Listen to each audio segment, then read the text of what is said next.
All right, listen, we have a lot of firsts here always at the Think Forward Initiative. But I want to ask you, raise your hands. How many of you have ever met a cyborg anthropologist?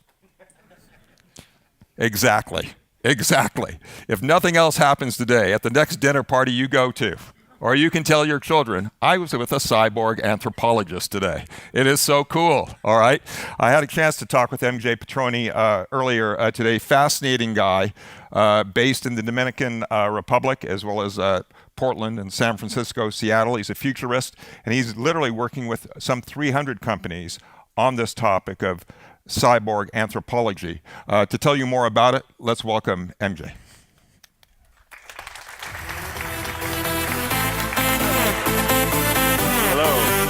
It looks like I have about 2 minutes for my talk, so I'm going to ask you to reset the timer, because otherwise it's horrifying for me. I don't know what I'm going to do with that. And since I'm a cyborg, I'm in relationship with this little machine here. Everything's, set that way. Oh, yay, 10 minutes. Great.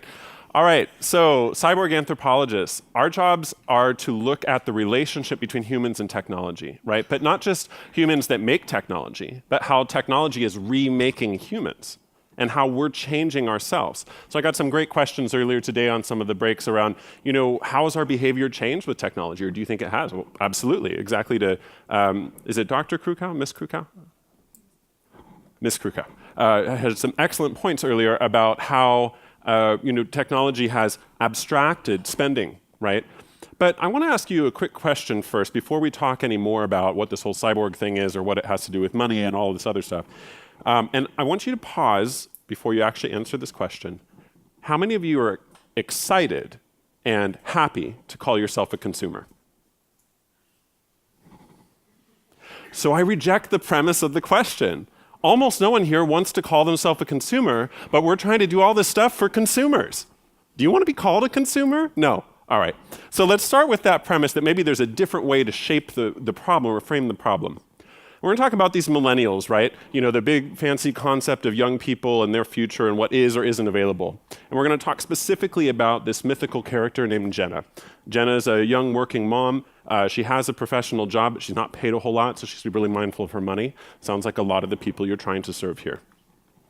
And we're going to talk a little bit also about this concept of financial agents. Just as soon as I get my clicker to work. There you go. So financial agents, you can think of as all these little apps and processes that we're talking about, and you can think of the analog version in our brain making wiser and smarter financial decisions.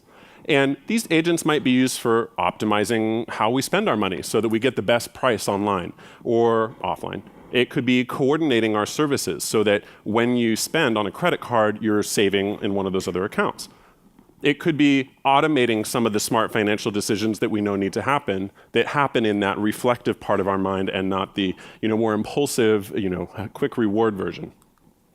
And they can be augmenting our decision-making power by helping us make better financial purchases or lack thereof, better savings, investments, things like that. But the cool thing about the concept of the agent is that someone who doesn't have any technological background can usually kind of think of this. It's like it's a little buddy that's doing something on my behalf for me. Everyone wants an assistant. We've pretty much told everyone that rich, fancy people have assistants, so everyone else might want one too. But the idea is no matter what level you're working on, survival level stuff like making sure you get the best price on milk, or really fancy stuff like making sure you get the best return on your investment portfolio, which, by the way, almost no one in the world actually has an investment portfolio. It's very rare that people actually have that. We have all these conversations about that, and people out there in the Dominican Republic, for example, don't know what that's about. They're like, cool, I just need to make sure that we can put food on the table. But all of us, pretty much in the world that we're talking to from this group, are dealing with some form of mobile and internet empowerment. So they have Facebook, they have WhatsApp. They may not have a bank account, but they have this basic infrastructure on which we can automate better financial decisions and support people in augmenting their own intelligence. So examples of this: what's safe to spend? What if I make this purchase? What's it going to do to my budget later? Cross-shopping different people that they could buy from. Automatically insuring things, but only when they're using them, so they don't waste money on insurance. True cost of ownership. Understanding how to allocate automatically for savings or investment to get that emergency fund together. Automatically investing if they're privileged enough to get to that point. All of these different things can be little functions running in the background. But guess what? The purpose there is to support Jenna. It's not to sell more products or services. So the concept needs to be shifting our relationship to individuals from that of consumers who take until they overeat financially, and shifting to co-creators, people who have some common sense, whose reflective sense, everyone knows they need to save and they need to have some, emergency cash, pretty much. There's very few people out there who don't know that. But they need to create some kind of smarts in their systems and infrastructure that can support them in making those good decisions. Because I don't actually believe most retail companies can even organize their business model around providing value to people by purchasing less. Right? So I'm not going to try and transform that today. Instead, I'd say, okay, both the customer, not the consumer, but the customer and the business want everyone to be happy at the end of the transaction and get something of value.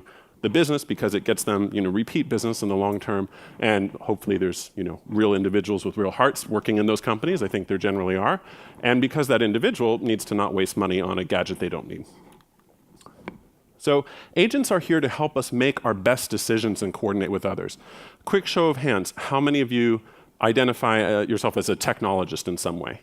You're good at tech, you're maybe doing something on the tech side. How many of you are working more directly in the financial industry, like for a bank or an investment firm? How many of you are primarily doing something else than that, or also doing something in the realm of, for example, providing a social service or working in an NGO or something like that? Okay, so we got about an even split. So I won't go really techie on this, but please talk to me after the break if you want to know more about how you do this on the back end or what the financial instruments are. So all of these different pieces that we can do to coordinate smart financial decisions, the interconnected nature of the web and everything that's going on around there, you can think of maybe there's some hive brain out there. It can do smart things on the other side too, not just the purchase, but the manufacturing. When we see people are interested, our financial agents say, hey, look, we're looking for that piece for our part in our, in the plumber's shop or something like that, and we didn't find it. We can actually do on-demand manufacturing now. We can coordinate not just individuals, but also producers of something valuable, whether it be a physical part or a new kind of product or a new kind of art or a new kind of music, whatever it is. And we can connect that with this burgeoning Internet of Things, or even what you might call a social network of things, right?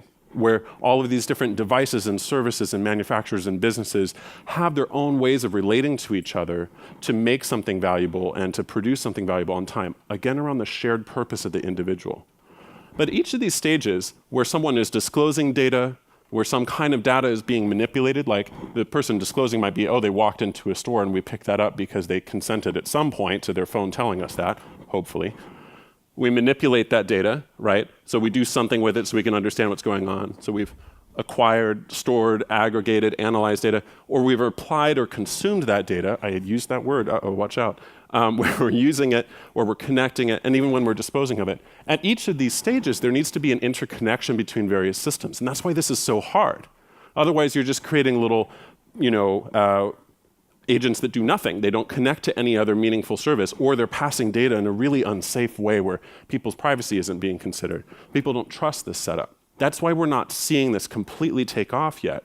We have all the technology there, but it's not interconnected enough to do something that an individual might trust and want to put their data into, or that is simple enough on the outside that it's actually providing that value without creating a lot of work for someone to update a whole bunch of different systems. How many of you have updated your budget in Quicken or manually in a while? Yeah, exactly. So how this might work in day-to-day practice is that, Jenna's getting ready at the beginning of her day. Her financial agents are requesting data from her calendar. It predicts that what her meetings and transit times and expenses are. Sensors inform her in suggested travel time. All these vehicles, the smart driverless stuff, they're all connecting. So by the time she's having coffee, her calendar is coordinating with the weather information, the traffic information to say how the day's going to go. She gets on a company bus, and it's deducted from her flex spending account, and it's coordinated to make sure she's going to get there on time to her meeting. But she's not having to log into 10 different systems to do this. New battery, got it. And when she gets on the bus, her seat's automatically reserved for her, and maybe if she's in a fancy company, the temperature of the seat might even be automatically adjusted because her preferences are there. Okay, a pipe dream here, I get it. And then her baggage, her stuff that she needs to have with her at the end of the day, is automatically booked into the storage area of that bus and taken where it needs to go, so she doesn't have to schlep it around all day, right? So Jenna has a productive morning of meetings, and then it's time for a little bit of support here. This agent's going to help her out. Okay, here's what you have that's safe to spend on your lunch break, if you want to spend anything. She's out, it's a good day. She's walking around. She's, stretching her legs a little bit. She sees something really cool that she wants to buy. Well, how does she know she has the funds for it, right? She's like, oh, I really want those shoes. Those ones, those are awesome. Okay, I kind of love those shoes. They would never fit me. So she has a quick snapshot of her finances coming in, and she can see quickly, what if, I make this purchase? Well, maybe it's not essential, and she's like, okay, right, that's right, reflective part of me, I'm not going to do this. But what if a purchase is essential, and she doesn't have the money? Well, you don't want to ask the store for credit. They're probably not going to provide it, or it's a scary credit card scheme. But what if her little financial agent talks to one of her friends and says, hey, you have extra cash on hand, and I need to buy this pair of shoes for my kid to go to school. Maybe the shoes weren't for her. And the friend says, hey, look, I have this money, I can lend it to you. But she doesn't have to pick up the phone and call that person. There's a certain established level of trust that we know because they're on Facebook together, and her friend said, you know what, loan to any of my friends if you'd like to. Pricing, cost of ownership, all kinds of automatic analyses can happen here. Who's the best seller? I notice I'm a little over time, but I'm going to take it. Just go take your time. And then Yeah, we'll come back. I'll be real quick. So who's the best seller, right? Who's the best person to buy that pair of shoes from? Well, she's not going to go and look at 50 different places to buy shoes, but her apps can automatically do that for her. Or maybe it's not apps, maybe it's a manual service where someone goes and looks for her who has more time than money, right? And what's the best price? What's the cost of ownership? Switching to the car model, should she be getting a new economy car, a used luxury car, or maybe she should just be using car sharing? By 2020, she's going to spend $5,000 on car sharing, but she would have spent $50,000 on the maintenance and upkeep of a used luxury car that may have had the same sticker price. New car with the warranty stays about the same cost of ownership for that 4 years. So there's these little things that are hard sometimes for certain kinds of people like myself to do the math on in the moment. I just got a convertible. I probably shouldn't have done that. But But the automated actions around it, my tools, my systems, my budgets are automatically reminding me that I need to set aside a little more for that car payment. I need to be cautious about how fast I drive and whether I use the brakes a lot. Literally, I have an app that tells me that I hit the brakes too hard and I'm wasting gas. Little nudges like we were talking about. And then that fractional usage and on-demand piece, maybe I should have gotten a car-sharing system. I found that great buy, but couldn't fit it in my backpack, right? So, okay, there's a car available, my calendar's ready, I hop in there, got something for my brother and can take it home. And all of that's coordinated for me so that the experience is not more stuff to manage, but less. Just like as if I had that high-paid assistant who was coordinating all those pieces for me. And maybe because there's a little underutilized train space and I have a calendar opening and my finances are smart enough to coordinate, it suggests, hey, you could do a midweek getaway. Your boss is out of town for 2 days, wants you to reschedule meetings anyways. We got a really cheap midweek fare. Okay, great, let's go dancing. All right? So that's what the world of smart financial agents can look like in practice. It's not more work, it's less. It's not necessarily more or less spending, but it's smarter spending. And it requires less work and less input from the individual over time. The promise of this, though, requires that we really pay attention to a couple key things. Do we have informed consent? Do we have multi-sided platforms that allow all of our big systems within a bank, for example, to talk to an app ecosystem, to talk to the latest in behavioral research firms that are telling us how we might, nudge ourselves a little better, to universities, all these different pieces, and much less the retailers or the makers of things. How do we have all of these pieces that can actually interconnect? Where are the Lego blocks of financial decision making? Do we have access to those application program interfaces that make those platforms actually useful to each other? And do we have trust from the customer, the individuals out there, that their data is being respected at each stage of that data supply chain? So with that, smart financial agents, lots of conversation for later, and there's some follow-up reading on our website. Thank you very much. A big round of applause for MJ here. There's some big ifs you put out there in terms of the requirements, and it seems how many would think that trust is the biggest if of those four? Raise your hands. How many would disagree? Okay, since everyone seems to agree on that, let me ask this one question then.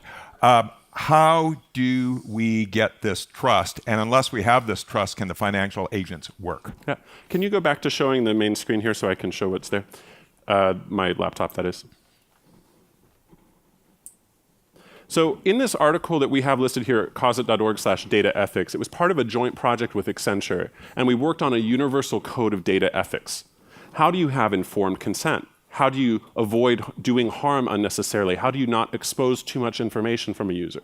So some of it is on the detailed, fancy side of how you build algorithms and how all of that works, and all of us should be yawning at that unless you're a coder. But as a business decision maker, we need to put that into effect. The other piece is that we need to have simple, shared language with people, a certain level of digital literacy, not just financial literacy, that we support people in around making wise decisions about where they share their data and trusting in the ecosystems around that. Way too much to go into right here, but the short version is, if we're using data consistently from customers in a way that's simplified and transparent enough that they understand what they're actually offering and what they would be receiving in exchange for that, then that data exchange can actually be happening. Until then, though, I'm not going to give any more data to Target or Best Buy or whoever else than I need to get the best deal. MJ, thank you so much. Our cyborg anthropologist. Let's have a big round of applause for him. Yep. All right. Yeah. Thank you. Okay.